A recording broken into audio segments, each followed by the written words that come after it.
이런 비타민제를 구매하는 것은 그냥 돈만 버리는 일입니다. 안녕하세요, 약사 메이스메입니다. 영양제에 관심을 갖는 사람이 크게 늘면서 영양제의 해외 직구도 많은 분께서 이용을 하고 계신데요. 오늘은 그중 가장 주목받는 영양제인 비타민제에 대해 한번 짚어보려고 합니다. 대부분의 직구 영양제는 미국의 제품들이죠. 그런데 제 채널을 꾸준히 보셨던 분께는 익숙한 내용이겠지만 이 영상으로 처음 제 이야기를 접하는 분이라면 뒤에 보여드릴 비타민제의 품질 데이터를 보시면 아마 깜짝 놀라게 되실 겁니다. 오늘은 피해야 할 직구 비타민제는 무엇인지, 그리고 그 중에 괜찮은 제품을 고르는 방법에는 어떤 것이 있는지 살펴보도록 하겠습니다.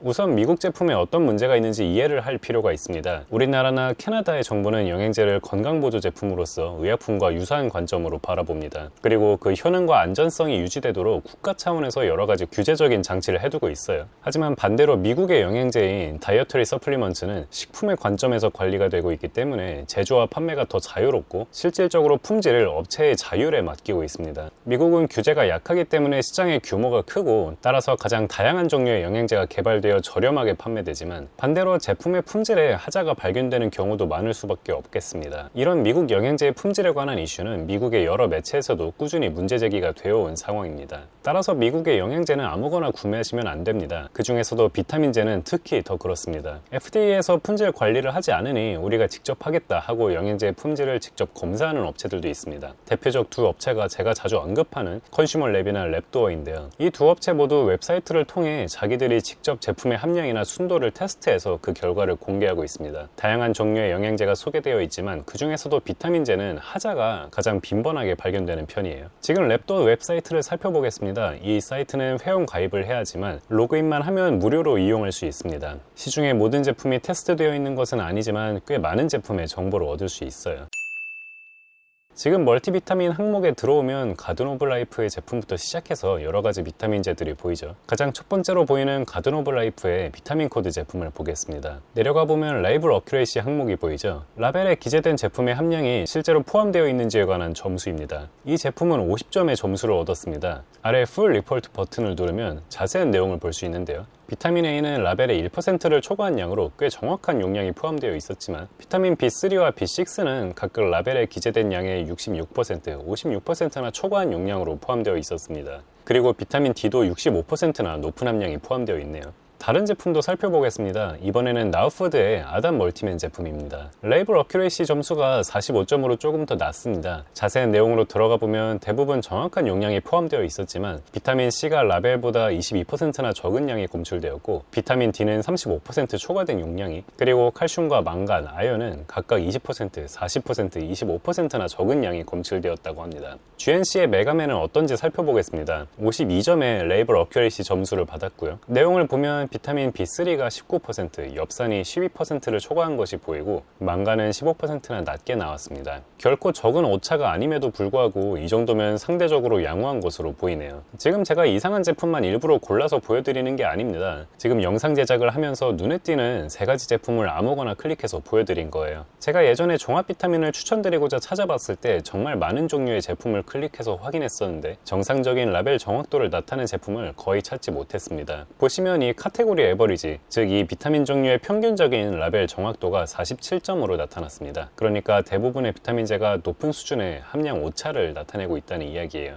오메가3 같은 다른 성분들도 데이터를 보면 일부 엇나간 제품들도 있지만 대부분은 꽤 정확한 함량이 포함되어 있었습니다. 그런데 왜 비타민만 유독 품질이 이렇게 떨어질까요? 몇 가지 이유를 떠올려 보자면, 우선 비타민제에는 다른 어떤 영양제보다도 다양한 종류의 성분이 미량으로 포함되게 됩니다. 따라서 아무리 제조 과정에서 어지간한 기술로 혼합하는 것만으로는 함량 균일성을 맞추는 일이 쉽지 않은 것으로 보입니다. 그리고 비타민은 원래 쉽게 산화되는 원료입니다. 같은 함량을 장기간 유지하는 게 어려워요. 따라서 라벨에 기재된 양보다 더 많은 양을 넣는 일도 많은 것으로 보입니다. 비타민이나 미네랄은 기본적으로 안전한 성분이어서 표기량보다 더 과량으로 제품에 넣는 것이 법적으로 허용이 되어 있어요. 그래서 사실 비타민제의 함량이 초과되는 것은 업체 입장에서는 어느 정도 당위성이 있다고 볼 수 있습니다. 하지만 소비자의 입장에서는 여전히 썩 기분 좋은 일은 아니죠. 그리고 함량이 라벨보다 훨씬 적게 검출되는 것은 변명의 여지가 없는 명백한 결점이라고 볼 수 있습니다. 그렇다면 어떤 제품을 구매해야 할까요? 저는 일단 가능하면 규제가 더 철저한 국내 의약품 비타민제나 의약품만큼은 아니지만 직구 제품보다는 관리가 잘 되는 국내 건강기능식품 제품을 고르길 권해드립니다. 하자가 발견되는 빈도 자체가 미국보다 훨씬 적어요. 하지만 이것은 오늘의 주제가 아니니 넘어가도록 하고 좋은 비타민제를 고르는 몇 가지 팁을 오늘은 들려드리겠습니다.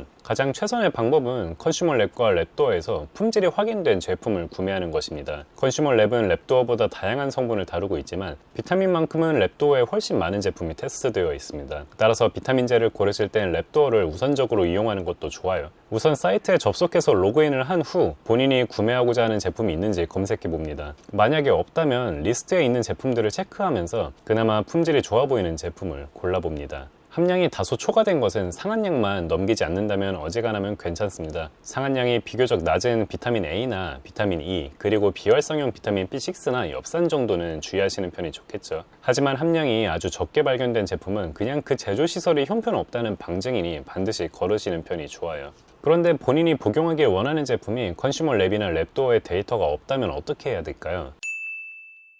저는 데이터가 없는 제품은 잘 권해드리지 않지만 그래도 전 구매하기를 원하신다면 이렇게 하시면 됩니다. 우선 구매를 원하시는 제품과 성분 구성이 거의 유사한 다른 제품이 컨슈머랩이나 랩도어에 데이터가 있는지를 확인하세요. 유사한 성분 구성의 제품은 동일한 원료와 동일한 제조시설을 사용하고 있을 가능성이 높으므로 품질도 대체로 동일할 것으로 기대할 수 있습니다. 하지만 만약 이런 제품이 없다면 제조시설을 확인하세요. GMP라는 용어가 있습니다. GMP는 어떤 제품을 제조할 때 최대한 정해진 원칙대로 작업이 수행되도록 여러가지 문서나 작업 환경을 관리하고 있는 제조시설을 의미합니다. 미국의 영양제 제조시설은 모두 FDA의 GMP 규정을 따르는 것이 원칙입니다. 하지만 문제는 FDA에서 이 시설들이 실제로 GMP를 따르는지 제대로 확인을 안 한다는 거예요. 이건 제품의 품질 이슈와도 마찬가지로 미국 내에서도 수시로 문제 제기가 되고 있는 팩트입니다. 대부분의 미국의 영양제는 미국 FDA CGMP 규정을 따르고 있다고 명시하고 있습니다. 하지만 이 얘기는 아무 의미도 없습니다. 다시 말씀드리자면 영양제 소개 페이지에 기재되어 있는 CGMP를 준수하고 있다는 그런 문구는 아무런 의미도 없습니다. 왜냐하면 이 CGMP 규정은 원래 원칙적으로 준수해야 하기 때문이에요. 하지만 FDA는 이 업체들이 실제로 GMP를 준수하는지 보장을 하고 있지 않습니다. 매년 일부 업체만 랜덤으로 조사해서 적발을 하고 있는데 꽤 많은 업체들이 늘 시정 조치를 받습니다. 저 문구만으로는 사람들이 실제로 GMP를 준수하고 있는지 아닌지 확인이 안 된다는 이야기예요.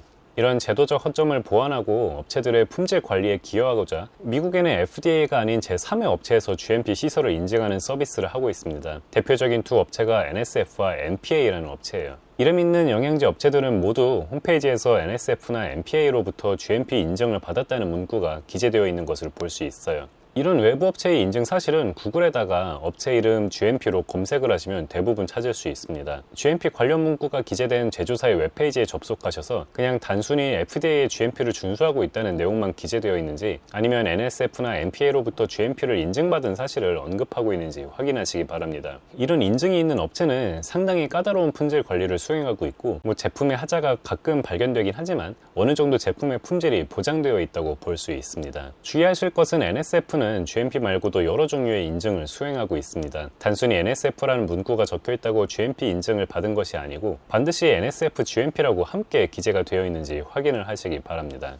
그런데 만약에 제품이 캐나다에서 제조한 것이라면 한결 낫습니다. 캐나다의 영양제 GMP는 미국과는 다르게 캐나다 정부에서 직접 관리를 하고 있어서 NSF나 NPA급의 관리가 이루어지고 있는 것으로 간주할 수 있습니다. 이렇게 품질에 관한 부분만 만족해도 비타민제를 구매하고 후회할 일은 거의 없겠습니다. 그래도 비타민제에만 해당하는 추가적인 팁을 또 드리자면 가능하면 캡슐보다는 정제를, 특히 필름 코팅이 되어 있는 제품을 선택하세요. 필름 코팅 여부는 영양제의 구성 성분을 자세히 보시면 확인이 가능합니다. 일반적인 캡슐제는 대부분 밀봉이 되어 있지 않은 단순히 조립된 캡슐 안에 파우더나 과립이 담겨져 있는 형태로 되어 있는데요. 이런 알약은 아무래도 습기나 온도에 보다 취약할 수밖에 없습니다. 쉽게 산화된다는 이야기예요. 그리고 냄새도 더 쉽게 올라오는 경향이 있어요. 하지만 필름 코팅이 되어 있는 정제는 상대적으로 안정적이고 변질의 우려가 적습니다. 코팅이 잘 되어 있는 제품은 어지간한 냄새도 다 막아줄 수 있어요. 제품의 케이스에 정제임을 의미하는 태블릿이라는 단어가 적혀 있는지 확인하시기 바랍니다. 대부분의 경우에 캡슐보다는 코팅된 정제가 더 나은 선택입니다.